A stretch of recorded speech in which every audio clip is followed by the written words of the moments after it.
if either the return on office will come down to 12 or alternate will go up to 18.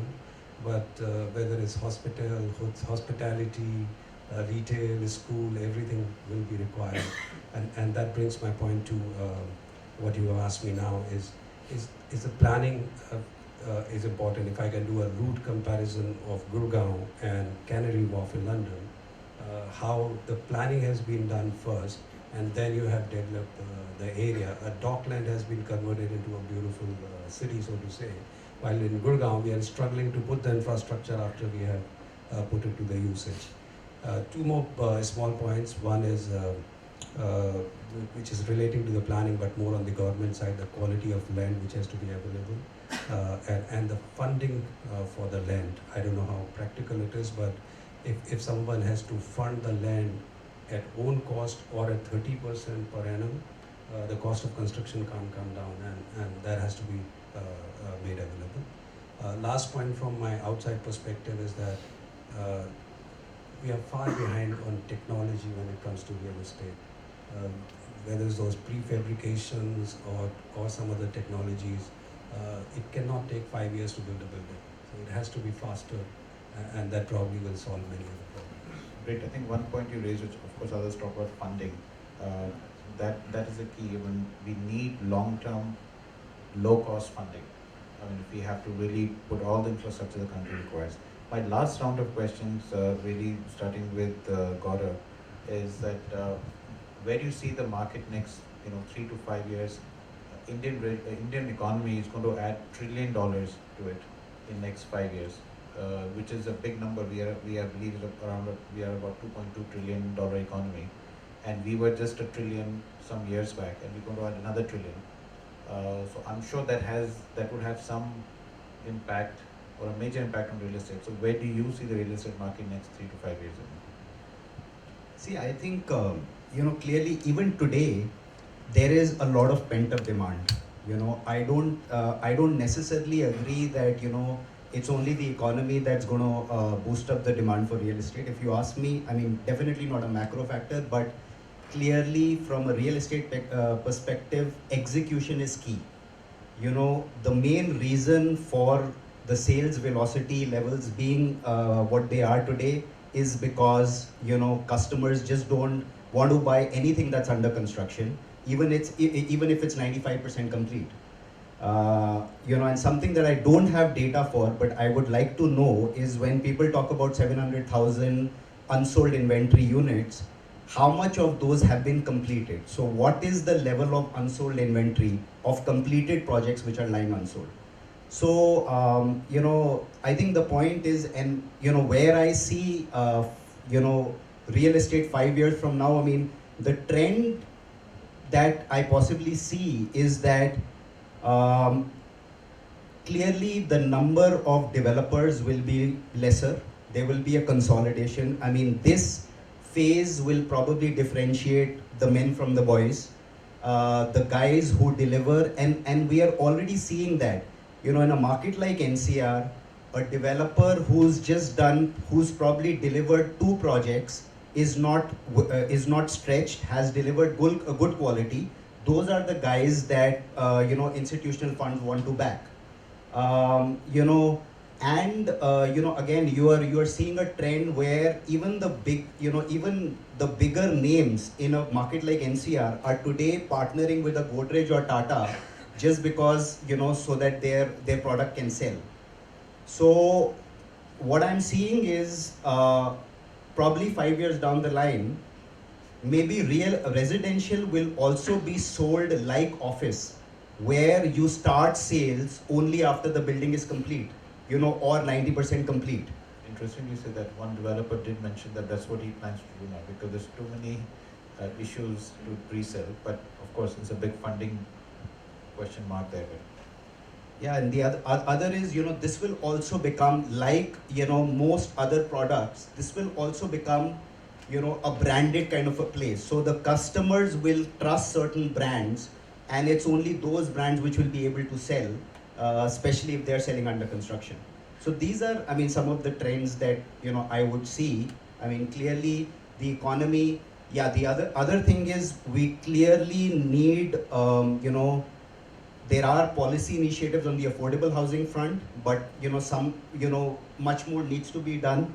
I think Haryana government is one government which has kind of initiated this policy, and that has met with a huge success. I think this, the affordable housing policy needs to be replicated across states, and the other thing I don't understand is when you're talking about ECBs or even rupee bonds in today's scenario, while they are allowed for affordable housing, but they are not allowed to purchase land. So why should that be the case? If you want to attract low cost funding, especially for affordable housing, you should be able to purchase land with it. Good. Thanks, Vikas. Briefly, what are the 2-3 top things you feel are going to happen next 3 to I think next I 5 agree years? with Gaurav. Consolidation is going to happen in this space in a big way. Margins are going to shrink. The ability of funds to target those 20% plus IRRs on an equity basis, I don't know how much it will be feasible. Third, we believe is that residential market, we still will see more pain going forward. Commercial will be good for next 2-3 years, but we believe again supply will increase significantly over next 5 years because of the new builds which are happening. So these are the broad trends which we believe. Thanks, Ashish. Your view? Yeah, I think so. On another thing that I think is prominent is, while the land controls have been abolished by the central government and the state governments, I think land supply very largely is still indirectly controlled by the government, because the government, local governments decide which roads to build, where to connect, which locations to connect with roads. They decide how to connect new locations with public transportation. So they indirectly, and they decide what land to include in the zone master plan and so on and so forth. So I think, so my personal opinion is that for affordable housing or anything of that nature, the policy will help, but what will help even more is create more and more land supply for people to do development on the peripheries of the cities. As we know, none of our cities were designed for the kind of growth that we have seen everywhere. So what needs to be done is newer and newer areas on fringes need to be connected through roads, public transportation networks, and land zoned properly so that developers can develop them in large chunks. I think part of that hopefully will be addressed by the smart cities campaign which the government is doing, but it will take time. Vishal, where do you see the market next 5 years in? I wish I knew the answer to that properly. But I think one thing that I think can be a big factor in changing the dynamics of the industry is the real estate regulatory bill. If that bill is passed by both houses of parliament in the shape and form that it is currently, I think the industry as we know it will come to an end, and you'll have a completely new set of norms and players 5 years from now. If they don't pass it, then my suspicion is that we'll be pretty much where we are with a few incremental changes. Alok, from your point of view, more of the size, scale of the market, what do you see? So my sense is real estate market will continue to grow at the same pace at which economy will grow. But I think what shift will happen is the players who are doing well and small players will stop coming in the market actually. Everybody thought they can jump in, make good money and kind of continue. But real estate market has no entry barriers, but it has serious exit barriers. That's a very tough business. So the players who have corporate governance, who are good in delivery, who are focusing on customers, they will do well. They will capture a disproportionate share of market. So I will not name a developer, but in NCR there's one developer who has come from Bombay. They capture 11% of the market. Other one is 7%. So I think between 20% of the between 5 to 7% of the developers, 70% of the market would be captured cross residential and commercial. So developers who are doing good and focus on delivery will capture a disproportionate share. That's what I feel. Balaji, any trend? Are you also one thing I'd like to ask, that seeing more people investing in as an investment and not as an end user into real estate? Besides, of course, where do you think the next 5 years is going to happen? yes, of course. I mean, investments do continue in real estate, and as I see it across, family office and HNI portfolios, the allocation has been, constantly increasing. So, HNIs do love real estate, so whether directly or indirectly. So that will continue to increase, and a lot of money will flow into this segment. But other than that, on an overall view, I think over the last, about maybe 10 to 15 years, we've been seeing the market mature. We've been seeing a lot of positive changes. I'm always an optimist as far as this sector is concerned. I continue to believe that things will be better than what they are today over the next 5 years. I mean, we'll see larger developments. We'll see probably more maturity and much better governance. We'll see probably easier policies, because I think the roadmap is already laid for that. In fact, some of the state governments have already started doing that. If you see, Maharashtra, for example, has cut down the approvals from, almost by about 50%. So, things will only improve as we go along, and more capital will flow into this segment as we go along. Great. Mr. Shaktinath, from your point of view, is there some positive points Balaji's mentioned and agree with him? Your point of view, where do you see the market in 5 years' time?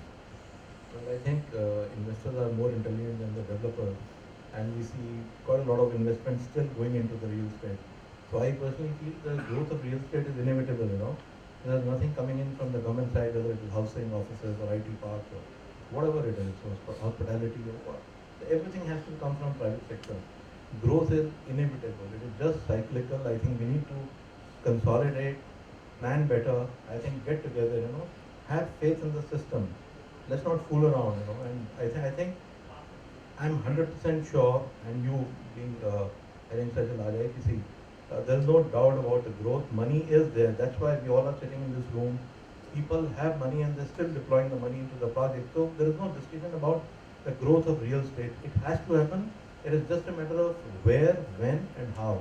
Better planning, better developers, organize, and in phases, I think. Great. Akhil, from just an outside view, where do you see, the economy, the real estate infrastructure going next 5 years? What is your picture you have in your mind? So Anshuman, the outside view is that real estate will grow, will continue to grow. Is actually inevitable. The way country is growing in various sectors, not having real estate grow is not an option. The question is, are you doing it by design, by putting those right things, whether it's land regulation, whether it's governance around it, whether it's availability of capital, or it will happen by default by market forces, but it is inevitable. Yeah, I just want to put in a bit of my view, although I'm in a position where I don't have to give my view, but luckily for a change. But I feel, there are a lot of positives.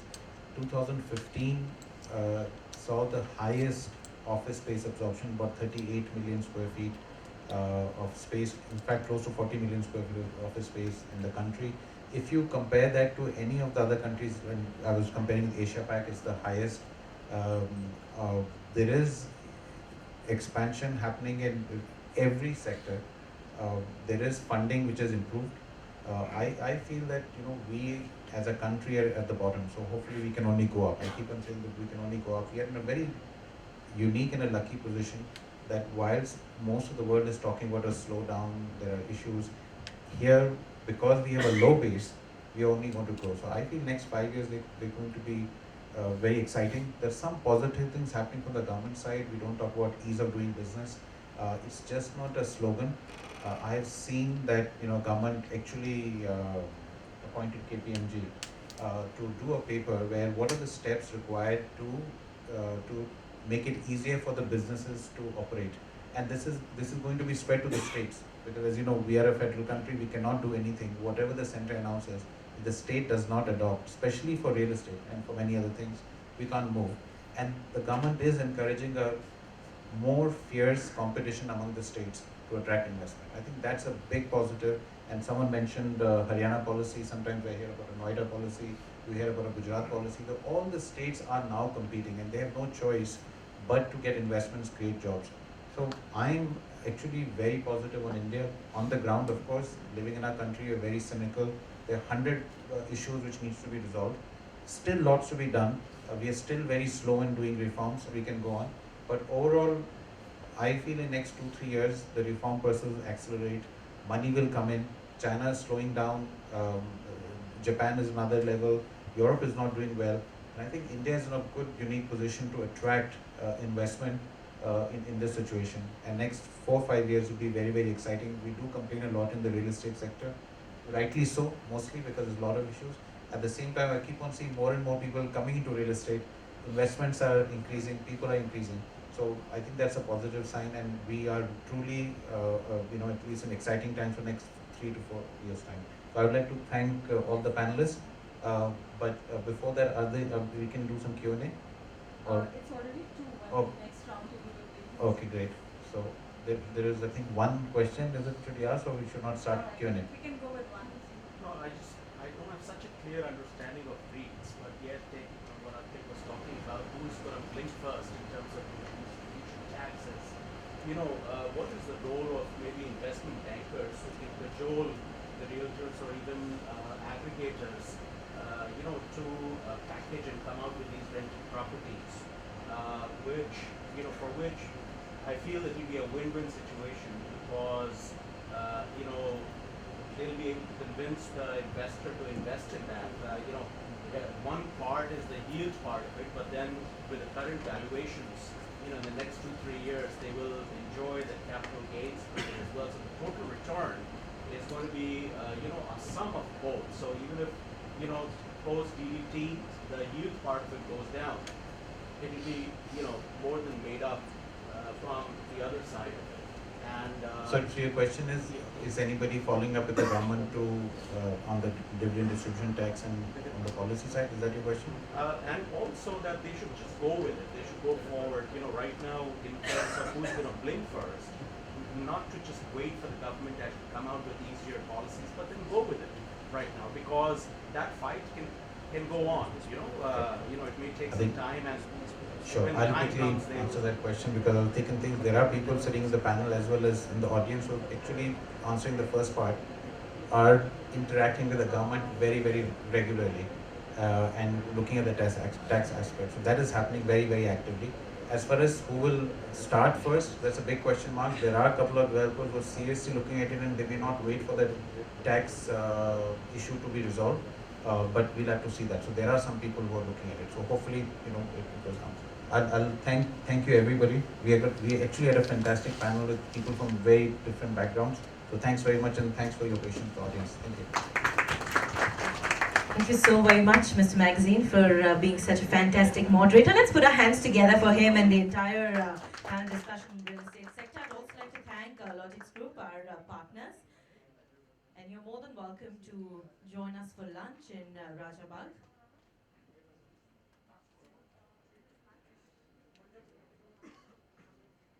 Lunch is being served in the Raja Garden. You're more than welcome to join us for networking and lunch. I'd like to request all guests who'd like to be a part of our next session, which is on healthcare, to please remain seated.